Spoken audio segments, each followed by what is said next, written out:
look that could not but appeal to foreign visitors, especially, from what I had heard, female visitors. I watched a couple descend from their carriage and approach the stairs. They could only be English. The gentleman sported a monocle and a gold-headed cane, with which he swiped irritably at the ragged merchants crowding round him. The lady's lips were pursed, and her nose was high in the air, but as she passed one of the dragomen, she gave him a quick glance from under the brim of her flower-trimmed hat, and nodded emphatically. He raised his fingers to his bearded lips and smiled at her. It was clear to me, if not to the lady's oblivious husband, that an assignation had been made, or confirmed. One can hardly blame the ladies for preferring a muscular, well-set-up chap like that one to your average English husband, said Emerson, who had also observed this exchange. That fellow is all the animation of a walking obelisk. Imagine what he's like in— Emerson? I exclaimed.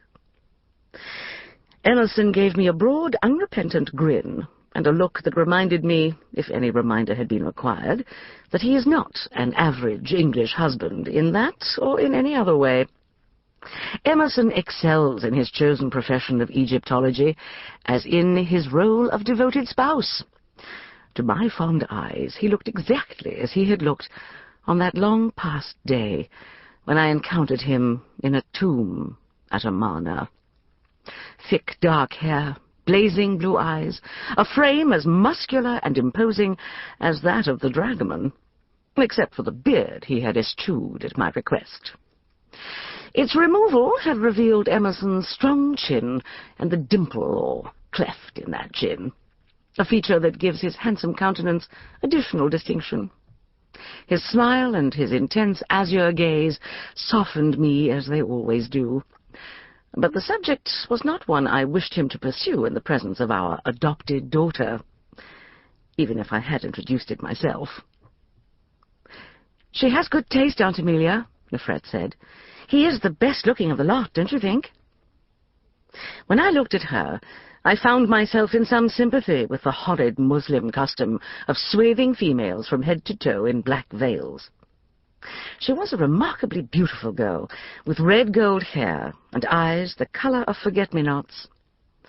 I could have dealt with the inevitable consequences of her looks if she had been a properly brought-up young English girl, but she had spent the first 13 years of her life in a remote oasis in the Nubian desert, where she had, not surprisingly, acquired some peculiar notions.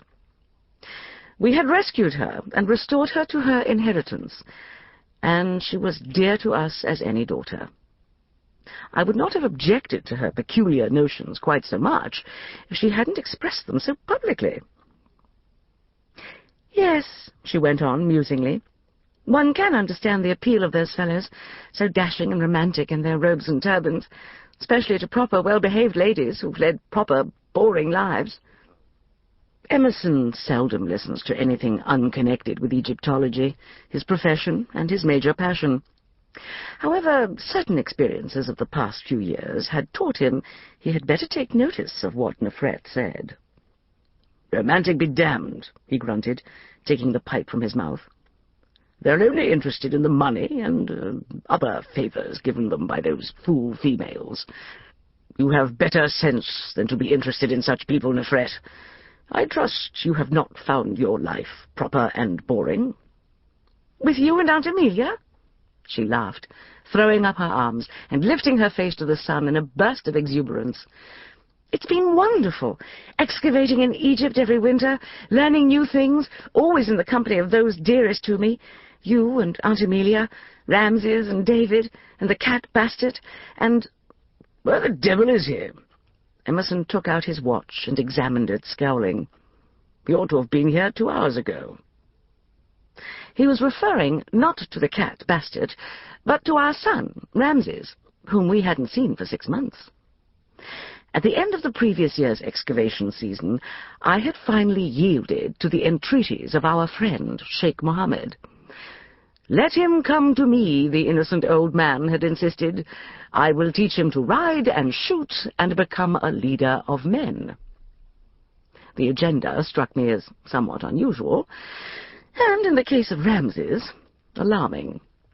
Ramses would reach his 16th birthday that summer, and was, by Muslim standards, a grown man. Those standards, I hardly need say, were not mine. Raising Ramses had converted me to a belief in guardian angels. Only supernatural intervention could explain how he had got to his present age without killing himself or being murdered by one of the innumerable people he had offended.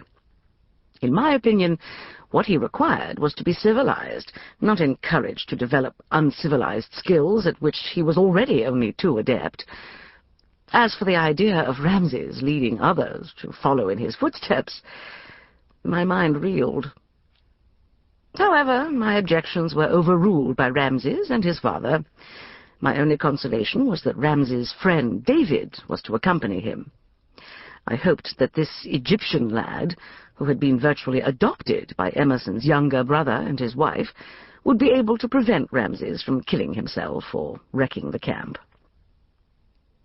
The most surprising thing of all was that I rather missed the little chap. At first I enjoyed the peace and quiet, but after a while it became boring. No muffled explosions from Ramses' room, no screams from new housemaids who had happened upon one of his mummified mice, no visits from enraged neighbors complaining that Ramses had ruined their hunting by making off with the fox, no arguments with Nefret.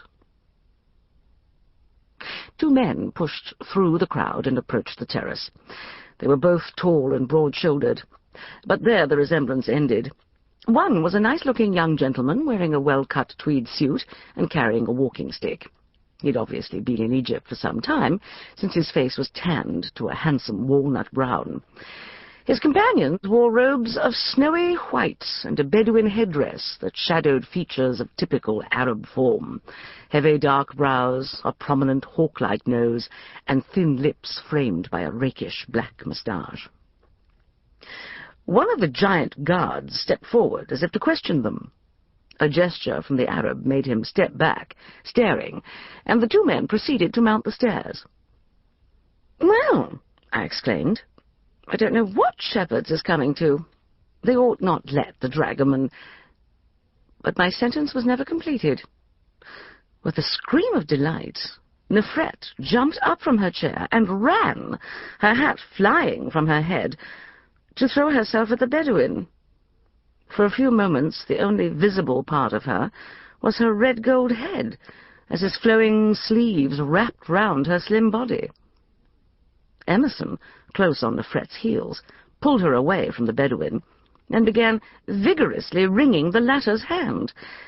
Nefret turned to the other young man. He held out his hand. Laughing, she pushed it away and hugged him as she had done Ramses. Ramses? Little chap? Ramses had never been a normal little boy, but there had been times, usually when he was asleep, when he had appeared normal. The sleeping cherub with his mop of sable curls and his little bare feet protruding innocently from under the hem of his white nightgown had become this male person with a moustache. I supposed the transformation could not have occurred overnight. In fact, now that I thought about it, I recalled that he had been growing taller year by year, in the usual way. He was almost as tall as his father now, a good 6 feet in height. I could have dealt with that. But the moustache... Trusting that my paralysis would be taken for dignified reticence, I remained in my chair. Emerson had so forgot his usual British reserve as to put an arm round his son's shoulders in order to lead him to me. Ramses' naturally swarthy complexion had been darkened by sun and wind to a shade even browner than that of his young Egyptian friend, and his countenance was as unexpressive as it always was. He bent over me and gave me a dutiful kiss on the cheek. "Good afternoon, Mother. You're looking well." "I can't say the same for you," I replied. "That